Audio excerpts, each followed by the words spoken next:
Thanks for joining me on part 2 of the SP Tools Motorised Toolbox build. I don't know why I couldn't get that out, but it's out. Alright, so if you haven't watched the first half, obviously that's exactly what I'm doing. I'm chopping up an esky, motorised esky, and making it fit a toolbox from SP Tools. So thank you for jumping on board, and hit the subscribe and a like button for me, guys. So I do have a few more builds, including a little drift cart and a bumper car. Alright, so I'm actually filming on a GoPro, so I'm hoping the quality of the sound and video are as good as my phone the other day. So I was in the shed here the other night and just messing around with some of the plumbing I've got here, and I've decided I'm going to put a turbo on it. But today, we're going to chop it up. We're going to get out the old trusty Ryobi tools, and we're just going to start hacking. So when I say hacking, she's just chopping. We can always weld the stuff back together. So let's get into that.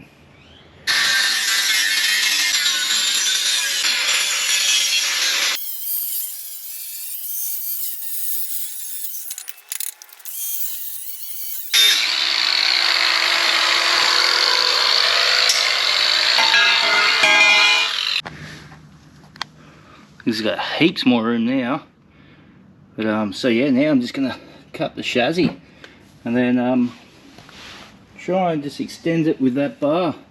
It's not exactly the same dimensions, but hopefully that'll do.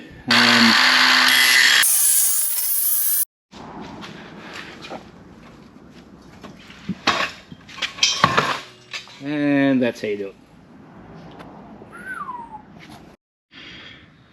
How unlucky is this? That fits in there perfectly. Just that little bit too tall. Spewing. Would have made a great insert. So close, so close. So I've cut the two extension bars down to the right length, and as you can see, I've just gave the top and bottom a little bit of a sand up, both of them. So now, moment of truth, look at that, perfect. And then I won't do it right now because I just want to give it a little bit of coat and paint, but then I'll smack it in. Still unsure if I should just drill a little hole here and give it a tack through there, but obviously once you get the weld around there, I don't think it's going to go anywhere, and I might even put a bit of angle right across too, just for the extra support, because I'm not the lightest sort of fella, and neither is the toolbox. I hope 80cc is enough to get this little butt cruising along down the around the pits and from shed to shed.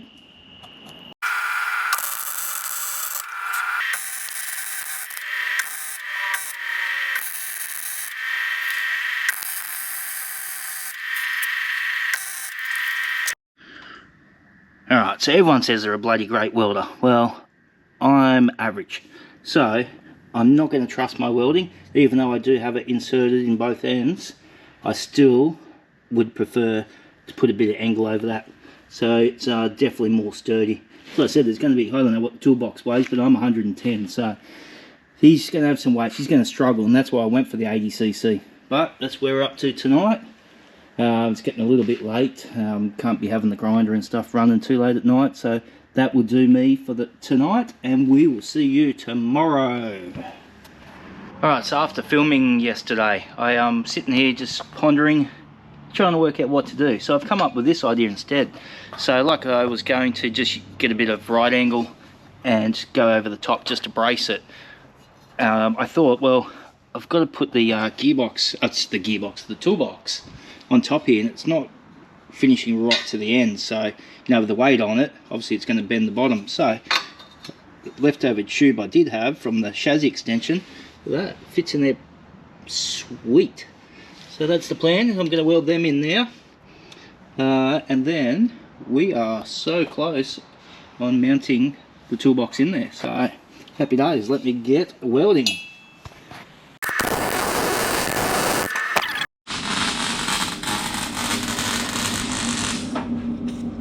Get out of it.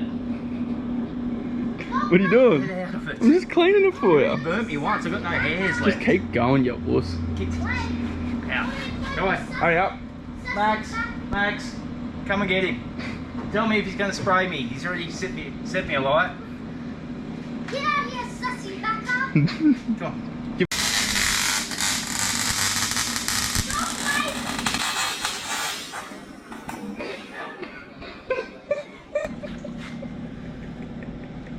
Enough. It's good content for you. Get out of the shed. Good content for you. Yeah. Look, it's just making it penetrate that. Don't Look at the weld. Look at the weld. Alright, so we're back, and this is where I'm up to now. I'm going to put a couple of drill holes through here and drill into the actual toolbox, and then use some of these rib nuts, if you will, nut inserts. Yeah, so basically that's what's going to hold it. At the back here, I am going to just weld a little bar across from one side to the other, and the same thing, bolt it on either side, which will secure the back end. So let's get into that part, let's get it done, and then we will get into mounting up the turbo on this little 80cc motor, and that will be a wrap. We will be finished, and then we'll get on to the next little project.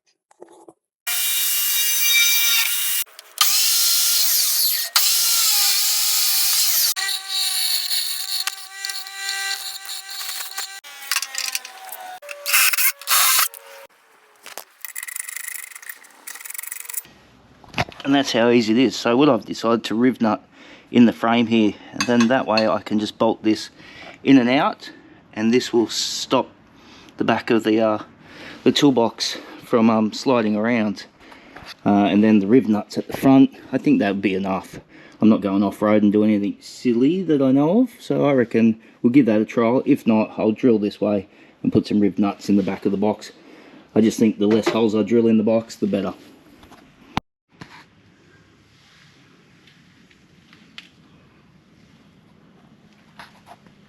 So being a Sunday, I was just about to head to Bunnings and see what metal they got to start making up the exhaust for the turbo.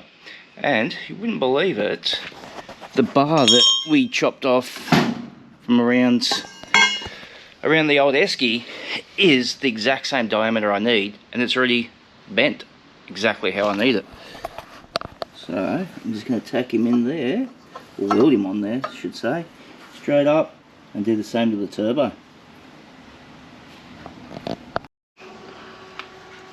So as you can see, I've welded him up, and then it slipped actually inside this turbo, and then I've just tack welded it because it's actually really nice and tight.